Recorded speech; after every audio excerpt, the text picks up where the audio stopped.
نن په DHQ هسپتال الپورۍ کې د معدې ماهر ډاکټر فضل الله او میډیکل سپرډنټ ډاکټر محمد ابراهیم په موجودګۍ کې د تحصیل چیرمن وقار احمد خان د انډوسکوپي د سرویس باقاعده افتتاح وکړه. په دې موقع باندې ډاکټر سجاد ډیمس او د هسپتال نور ممبران هم موجود وو. په دې موقع میډیکل سپرډنټ موږ ته په خپلو خبرو کې سودارنګي وویل. سر نن چې تاسو په هسپتال کې کوم افتتاح شو په دې حوالې سره تاسو څه ویل غواړئ؟ په دې باندې څونه لاګت وشو او په روان مستقبل کې تاسو څه غواړئ چې خپل هسپتال ته کوم قسم سہولیت راوړئ؟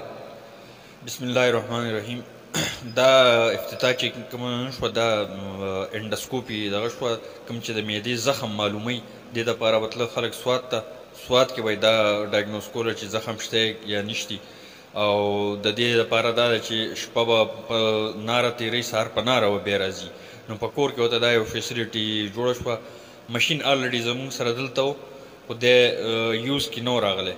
پروت و دلته. نو موږ د دې سټرلایزیشن د دې لپاره د ټریننګ لپاره یو خپل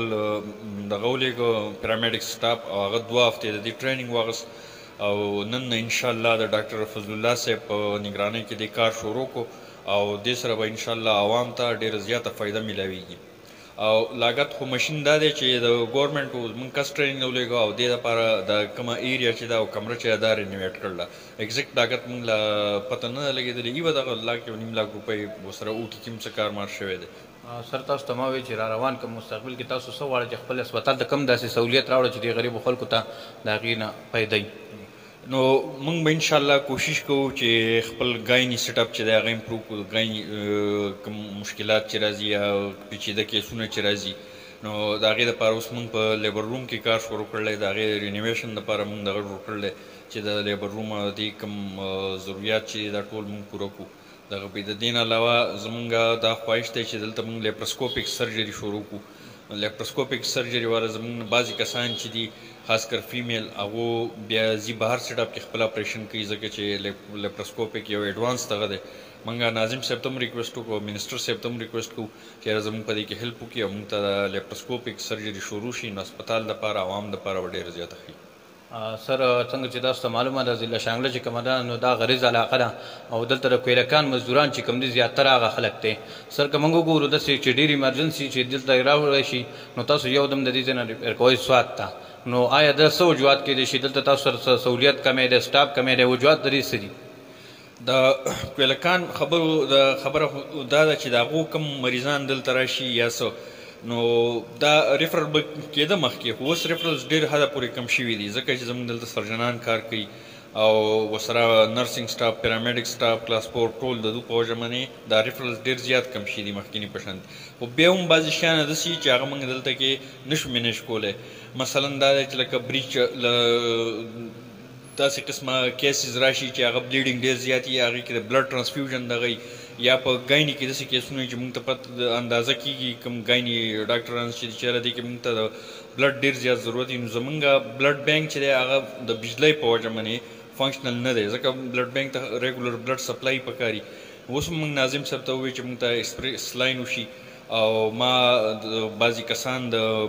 پی ایم ایل ان لیډرانو ته هم ویلي دي چې یاره دی کې تاسو انجینیر صاحب سره خبره وکړئ که موږ له ایکسپریس لاین راکړي نن سبا د هغو په لاس کې دا کار شته نو دا فایده به ټولې شانګلې ته رسي. انجینیر صاحب ته به هم فایده میلاویږي خلک به خوشحاله شي اوټونه به په دې زیاتېږي. موږ هغه ته هم ریکویسټ کوو چې هرګه تاسو نه څه تعاون کېږي په د ایکسپریس لاین کې دا زموږ سره وکړئ دا ستاسو د دې علاقې سره ښیي. سر ډېر خلک داسې وایي چې په دې هسپتال کې ډېر پوسټونه داسې دي چې خالي پراته دي. آیا تاسو سره پکې داسې پوسټونه شته چې خالي دي په هغې باندې سټاف نشته؟ او په دې هسپتال کې شته داسې ویکنسیز چې هغې باندې لا برتیانې نه دي شي. موږ انشاءالله په پراسس کې یو او کوشش کوو چې هغې باندې کسان واخلو چې سټاف دا کومه ډیفیشنسي چې دا پوره شي. په دې موقع ډاکټر فضل الله او ډاکټر فرحان علي هم سودارنګي وویل. اول خو د ګرانو کتونکو سره خپل تعارف وکړئ. اعوذ بالله من الشیطان الرجیم بسم الله الرحمن الرحیم. زما نوم ډاکټر فضل الله دی. ما ام بی بی ایس خیبر میډیکل کالج پېښور نه کړی دی. بیا مې میډیسن ټریننګ شیرپا هسپتال پېښور نه کړی دی او بیا د معدې او د اینې یعنې ګیسټرونټرالوجي اف سی پی ایس ټریننګ ما لیډي ریډینګ هسپتال پېښور نه کړی دی. جی سردار راته وایي نن چې تاسو پر هسپتال کې کومه افتتاح وشوه نو آیا په دې باندې به په کوم مریضانو له په دې باندې علاج کولی شي او په صحت کارډ باندې کوم کسانو له کولی شي په غیر صحت کارډ نه او کوم ایج والا کسانو له په دې ځای کې معاینه کولی شي؟ دا معاینه بیسیکلی دې ته ویلی شي انډوسکوپي په سمپل دغه کې موږ په دغه کې ورته اوجیډي وایو چې په هغې کې موږ د خوراک نلی د هغې مختلف قسمه بیماریانې لکه بعضې خلک یې د هغو خوراک نه تېرېږي اوبه یې نه تېرېږي یا بعضې کسان یې هغه د وینې الټۍ کوي هغه کاته غواړي چې دا وینه د کوم ځای نه راځي یا ډېر زیات داسې د معدې بیماري چې هغه د عام علاج سره ګولو سره هغې سره ډېر وخت پورې لکه اول خو پکار دی چې هغې علاج شوی خو هغه څه ریسپانس ونه کړي هغې کې هم بیا موږ ګورو چې یاره دا څه وجه ده دا دومره درد یا دا دومره تکلیف یا دا څه وجې نه راځي دې کې نور داسې قسم مریضان چې د چا په خاندان کې د خوراک د نلۍ کینسر یا د معدې کینسر یا په ډکو میتیازو کې چا نه وینه ځي یا داسې کسان چې هغه بغیر څه د ورزش نه بغیر څه د خوراک کمولو نه وزن کمی نو دا مختلف قسم دغه دي چې د هغې لپاره دا معاینه کیدی شي بل تاسو د صحت کارت خبره وکړه نو دې کې دا چې څومره دغه ما تاسو ته وویل کوم خبرو دپاره موږ دا معاینه کوو دا ټول کیسز په صحت کارت باندې کیدی شي سر ما تاسو نه دا کوېسچن وکړو چې څومره ایج والا کسان چې کم دي د هغو دلته کې دا معاینه کیدی شي په دې کې خو داسې څه د ایج سپیسیفیک لیمټ نشتی خو لکه چې 55 سال نه لپاسه خلک نو هغه خلکو دپاره خو هسې هم دا روټین کې چې د معدې د هر قسم بیمارۍ سره هغه هسپتال ته راځي د درد سره د هاضمې دغه سره یا د الټیانو سره نو دا 55 سال زمونږ دپاره زمونږ په فیلډ کې داسې یو لیمټ دی چې دې نه پس هر انسان چې دی او هغه ته د معدې څه قسم تکلیف هم نو پکار دی چې دغه انډوسکوپي وشي ډاکټر صاحب دا راته وایي دا معاینه چې ده تاسو روزانه به دا معاینه کیدی شي دلته کې که نه د دې څه خاص ورځې دي اول خو به مونږ کوشش کوو چې